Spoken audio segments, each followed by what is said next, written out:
iconic images on the tombs where certain pharaohs will be 2 or 3 times larger than the populace around it, that the heads seem to be conical shaped. Very, very interesting stuff.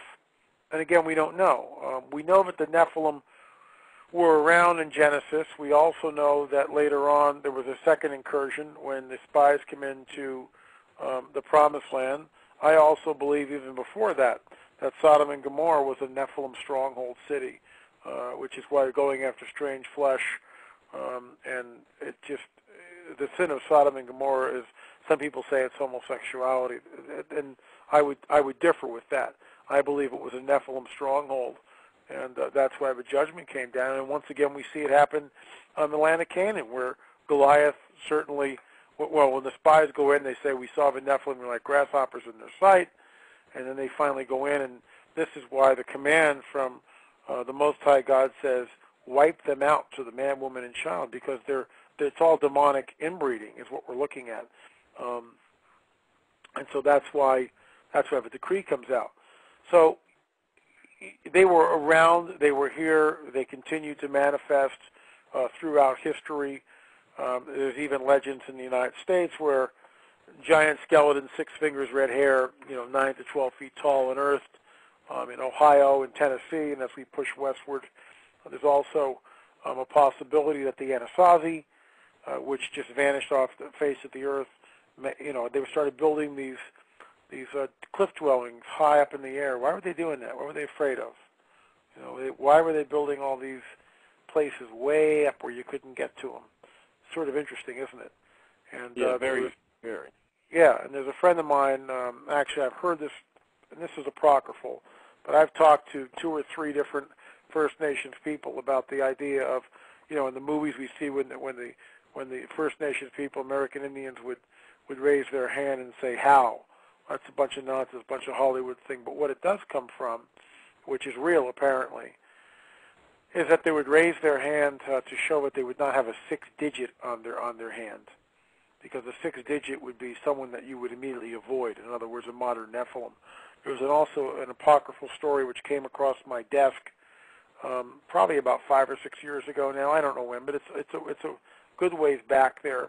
And here's the caveat to your listeners. I have no way of knowing whether this is true or not. It makes great radio, and it's a colorful story, but I have no way of checking the information, simply because the person who gave me the information was only a go-between. The person did not want to be known at all, okay? And I'm not even sure there's a man or a woman, and I don't know what state this happened in. I mean, the whole thing was given to me in sort of a, secondhand information.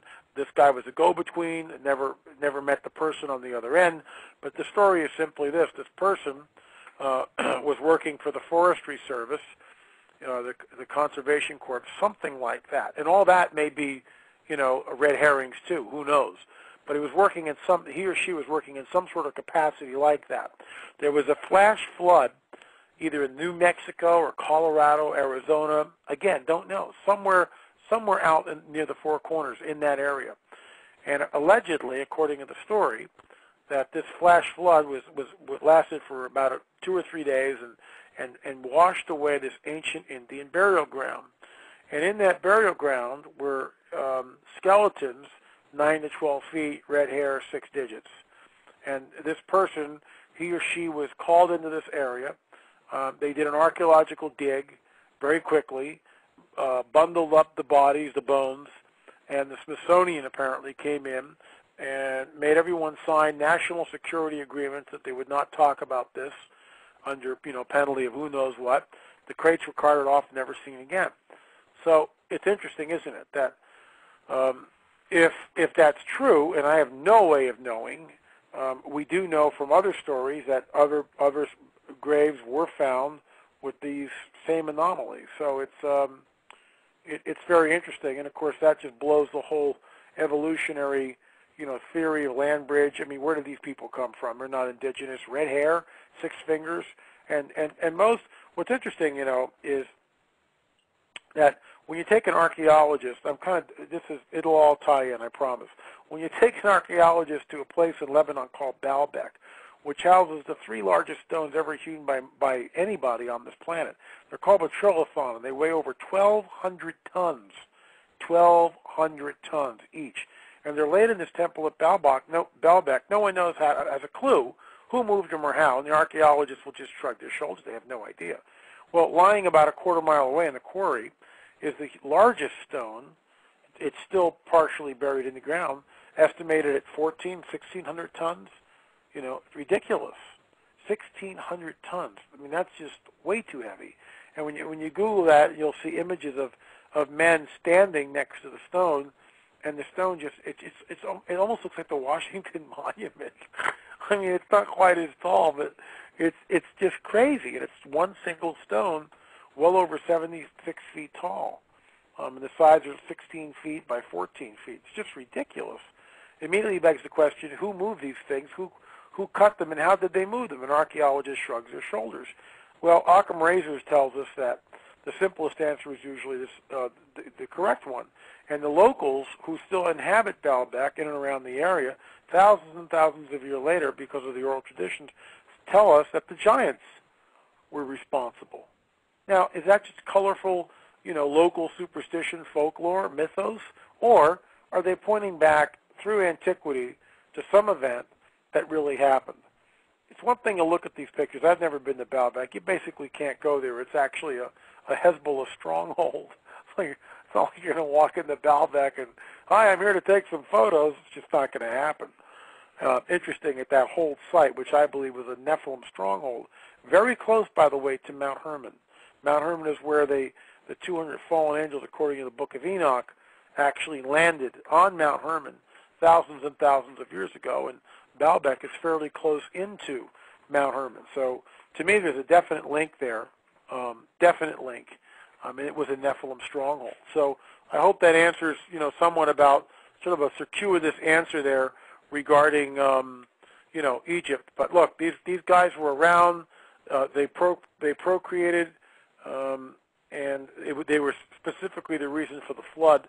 But there was also second and possibly third incursions, and now we're seeing exactly the same deal, which is happening in the modern world with the UFO abduction phenomena.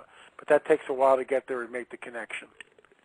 All right, I'm actually glad you touched on the Smithsonian, and it's crazy to see how God works all the time, because I actually just, right before you mentioned it, and right before you said, it's going to come back together, somebody asked on AIM, do you think that there's a larger Smithsonian cover-up? And you talked about it a little bit, but do you think it's larger than this one single event that this source, said that the Smithsonian came in? Do you think the Smithsonian is doing a larger cover-up, something along the lines of the new Indiana Jones movie?